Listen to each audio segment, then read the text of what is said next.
डिप्रेसन्सको औषधि यो शब्द सुन्ने बित्तिकै कस्तो डरलाग्दो सुनिन्छ होइन त? मनमा अनेकौं कुराहरू खेल्न थाल्छन्। तर के हामीले सुनेका सबै कुराहरू साँचो हुन् त? ल, आज यही डर र भ्रमको पर्दा हटाएर यो कुराहरूलाई स्पष्टसँग बुझौँ। स्लाइडमा देखाएको जस्तै यस्तै कुरा त हो नि हामीले जताततै सुन्ने होइन र? साथीभाइबाट, परिवारबाट अनि सोसल इन्टरनेटमा त झन् कति हो कति। तर के यी कुराहरूमा साँचो सत्यता छ या छैन? एज अ मेडिकल पर्सन्सको नजरबाट यो कुरालाई स्पष्टसँग बुझौँ, त्यो पनि एकदम सजिलो तरिकाबाट। र यो भिडियो सक्दो आफ्नो परिवार साथीहरूलाई सेयर गर्न पनि नभुल्नुहोला। ल, सुरु गरौँ आजको सबैभन्दा मुख्य प्रश्नबाट। के डिप्रेसन्सको औषधिले साँच्चै बानी लाग्छ त? यसको एकदम सरल सिधा उत्तर छ होइन। सुन्दा अचम्म लाग्न सक्छ, तर डिप्रेसन्सको लागि प्राय डाक्टरहरूले दिने औषधिहरू बानी लाग्ने खालका हुँदैनन्। किनभने यी औषधिहरूले काम गर्ने तरिका नै फरक छ। यिनीहरूले के गर्छन् भने हाम्रो दिमागमा भएको सेरोटोनिन जस्तो केमिकलहरूलाई ब्यालेन्स गर्ने काम गर्छन्। कुनै कुराहरू हाई गर्ने अथवा नसा लागेको जस्तो फिल गराउने भन्ने पनि हुँदैन र त्यसको साथसाथै फेरि फेरि खान मन लाग्ने र तलतल लाग्ने भन्ने पनि हुँदैन। तर यहाँ एउटा प्रश्न पक्कै पनि उठ्छ, यदि औषधि बानी नै लाग्दैन भने किन मानिसहरू औषधि छोड्न गाह्रो भयो भन्छ? हो, यो भ्रम जस्तो देखिए तापनि यसका पछाडि केही वास्तविक कारणहरू पक्कै पनि छन्। यसका खासमा 3वटा मुख्य कारणहरू छन्। पहिलो कारण, औषधि खाइराख्दा एक्कासी छोड्दा फेरि शरीरले फरक खालको प्रतिक्रियाहरू देखाउन सक्छन्, जसलाई मेडिकल टर्ममा विथड्रल सिम्पटम्स भन्छ। जस्तै रिगाटा लाग्ने, वाककी लागेको जस्तो हुने, चिन्ता बढ्ने, शरीर कामेको जस्तो हुने। दोस्रो कारण, कहिलेकाहीँ रोग पुरै निको नहुँदै औषधि खान छोडिन्छ, जसको कारणले गर्दा डिप्रेसन्सका लक्षणहरू फेरि दोहोरिएर आउँछन्। र तेस्रो र सबैभन्दा महत्त्वपूर्ण कारण, परिवार र समाजको डर हो।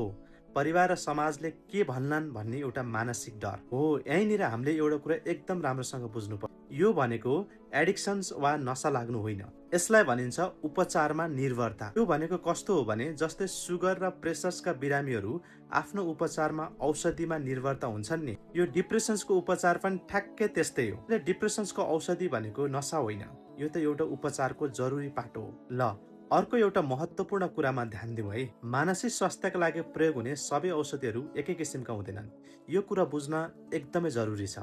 जस्तै हामीले कुरा गरिरहेको एन्टिडिप्रेसन्स औषधिहरू, यिनीहरूले हाम्रो दिमागमा केमिकल ब्यालेन्स गर्न लामो समयसम्म प्रयोग हुन्छन् र यिनीहरूको बानी लाग्दैन।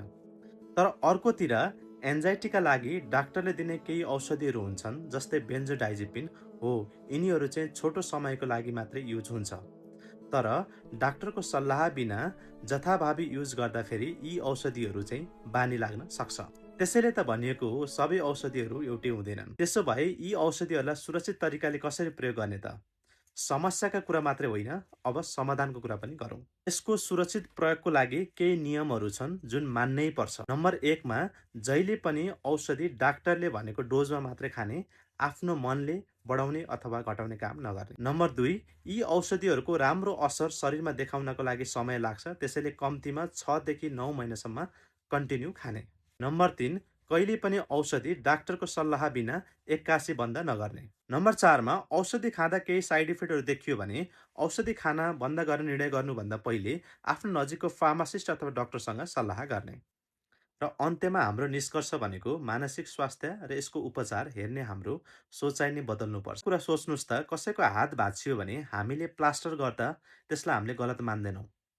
त्यस्तै मानसिक स्वास्थ्य, दिमागमा केही समस्या आयो भने त्यसको लागि औषधि खानु पनि कुनै गलत कुरा होइन।